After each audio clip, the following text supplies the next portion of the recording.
courage, commitment, desire. This is the Blitz, baby! I'm Travis Downey, and this is Will Parchman, and this is another edition of the Northwest Florida Daily News' Prep Football Blitz, where each week we get you guys set for Friday night. And Will, this is the regular season finale, I guess. Exciting times. Yeah, it's flown by. Good times. I guess if you could, though, look back to last week. What kind of stood out to you? I was at the Walton-South Walton game, as always. A bitter rivalry. Hadn't been played in a while, but I think you kind of saw Walton flex its muscle a little bit, taking out a little bit of frustration on the smaller Seahawks, definitely. So, thought Walton maybe getting some momentum there, rolling into that finale this week at Vernon. Cool. I think with me, I was at another kind of big rivalry game. Crestview at Niceville, district implications galore in that one. Niceville, it was a close game. Crestview actually came out, took advantage of an early turnover, got an early lead. The second half was all Niceville. It was amazing to watch the way that team, especially offensively, can just kind of flip the switch. Not the first time they've done that. Not the first, probably won't be the last. But they really took care of business in the second half. Big win for them. Another district title for Niceville as well. So congrats to them. They're off this week. They're getting ready for the playoffs. Right. Going into our first game of the week, we got Blountstown at Baker. Baker, a team that's not going to the playoffs this year, still looking for that first win. Going into this last game, I mean, you never want to close out the season 0-10. Going out on a real limb there with the Baker position. I like it. I like Blountstown in this one. It's tough to see a team, especially one of your local teams, go through a season and not pick up a win. Especially when you got some guys like Bob Kellogg that had those guys working hard. But I'm going to go with Blountstown. I think they're just a little bit better of a football team right now. Blountstown does have a win over Chipley this year, which is a class higher. They've got a few good wins in their back pocket. I think Baker's a team that's been fighting. I think that's what, like you mentioned, that's one of the reasons why you hate to see these teams that just kind of continue to come out week after week and play well. But they just haven't gotten it done this year, and I definitely see Blountstown getting it done as well. Next, we got Rocky at Freeport. Another one of these unbalanced games where, I mean, you may see the starters out at halftime. Yeah, and the thing with Freeport, I mean, they don't have a whole lot of extra bodies to go around, so I think they're going to use some JV players in the end. But, Rocky Bayou, another winless team in the area. I'm going to go with Freeport. It's kind of like that we said last week. It's kind of their victory lap. They finished a perfect season in district play, district champs.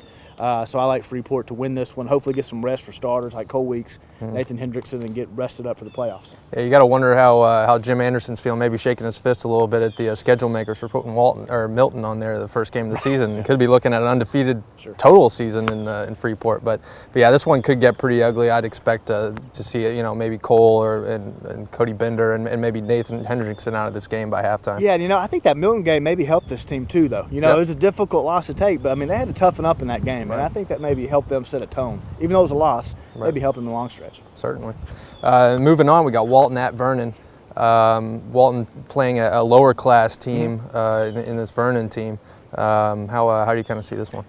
Walton's kind of had some hiccups on the road, but Vernon's lost 3 straight. They've been close games, but they've dropped 3 in a row. I like Walton to win this game. I like the way Liam Miller plays at the quarterback position, and I really think that they're poised to go on the road and take care of business in this one. Yeah, Walton seems to finally be converting some of these big performances into wins. I mean, they've always kind of had the offense. You've seen it throughout the year, but that defense has kind of been, playing a little bit better. Kind of tougher to gauge against lower division teams, but I mean, you got to take the wins when you get them. And I certainly see that happening this week. I think Walton's going to roll in this one. And then we've got Navarre at Gulf Breeze. And again, this is a Gulf Breeze team going into its 10th game, doesn't have a win. If you're Navarre, don't want to be that team to give it to them. I think if you're Andrew Velasquez or anyone at Navarre offense, your eyes are lighting up when you look at Gulf Breeze. This is a team that hasn't just lost every game they've played. They've lost every game they've played in terrible fashion. I mean, they've been outscored. I think they've allowed 47 points per game. Their best defensive effort was when they allowed 34 points in a loss to Pensacola Catholic Week 2. I don't know if they play D in Gulf Breeze. I think that helps Navarre. They play defense. Yep. Their offense has shown some signs of life recently. I'm going to go with Navarre to get this win. Right. Since that loss to Milton, that blowout loss to Milton about a month ago, I think you've really seen a different Navarre team. They've come out, they did lose against Pace 2 weeks ago, but you really are seeing some signs of life. No, I mean, they played really well. They've been in the last few games that these last 2 losses that they've had. I definitely think Gulf Breeze is kind of, one of these teams that just can't get it together, and I don't see that happening this week. But still, I mean, you got to, maybe, you just don't want to be that team to give up that last. You don't want to be that team. No, exactly. you definitely don't. Exactly. And then Tate visiting Crestview. This is a very interesting game. Tate has some very impressive wins on the resume this year. Yeah, and Tate, they're 3-0 on the road, which that's impressive. One of those wins was at Milton, which of course a lot of people have been winning against Milton here recently after their hot start. Crestview, on the other hand, another trend that I like with them. After every loss, they followed it up with a win. This is their home finale. They don't have a playoff to look forward to. So this is kind of their season, obviously. And I think Crestview can find a way to regroup from that Niceville loss. I think they'll get it done at home, close out the win, on a positive note. Mm-hmm. One of those wins that Tate does have that kind of makes you raise your eyebrow a little bit is just a dusting of Pensacola Catholic. Mm-hmm. Yeah. And that's a Pensacola Catholic team that has just destroyed some 4A teams this year. But I think what Catholic necessarily hasn't seen is the size, the brute strength. Right. I think those are the things that really will get you wins over lower classification teams. And I think the Crestview definitely will get that done. If anything, I think it's going to be the home field advantage that's going to tip the scales in this one as well. And moving on, we've got the ever important Fort Walton Beach at Choctaw rivalry. I mean, this one every year it seems to not matter where the teams are in the standings. I mean, it's fierce no matter what. Yeah, and it's kind of funny. You've got two sets of 5-game winning streaks going on right now. You've got Fort Walton Beach, which has defeated Choctaw in each of the last 5 years. Then you got Choctaw that's won their past 5 games entering this contest Friday night. This is one kind of like we've had earlier in the year where you just kind of struggle and you waver on all week long. Right. I'm going to go with Choctaw. They've won the 5 straight, but I just like the way this team has kind of come on as the season's gone. They had all those injuries earlier in the year, took their lumps with losses to Niceville and Pensacola Catholic. But ever since then, this team's kind of and granted, they've beaten up on some lower teams. Gulf Breeze was in that mix. Mm-hmm. I just think with Choctaw being at home and this team playing with a new sense of confidence that winning can bring, I like Choctaw to get it done. I think it'll be really, really close, maybe a field goal game like we saw last year with Crestview.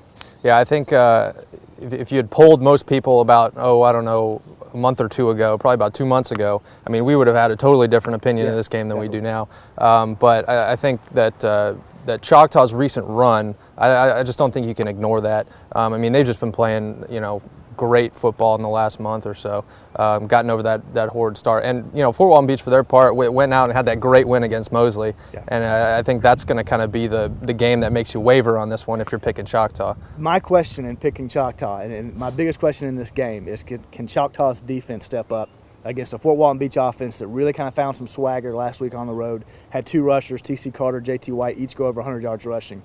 That keyed that 23-6 win that's gotten Fort Walton Beach in the playoffs. Can Choctaw, whose defense has been suspect at times this year, can they step up to the occasion here at home and kind of find a way to slow down that Fort Walton Beach offense? That's the key, I think. Yeah, it's that offense that's no longer a passing offense. I think that might catch you off guard. I mean, you're going to go out to this game, you're going to see Fort Walton Beach running all over the field.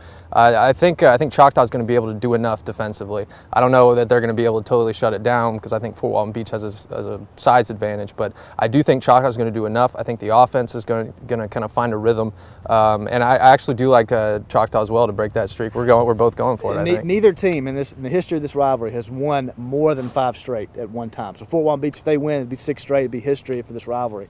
We'll see what happens. Definitely. That should be interesting. It should be an interesting slate of games. That will close out our regular season, and we appreciate you being with us all season long. We'll be doing playoffs next week, and we hope you will join us for that. Thanks, and we'll see you next week.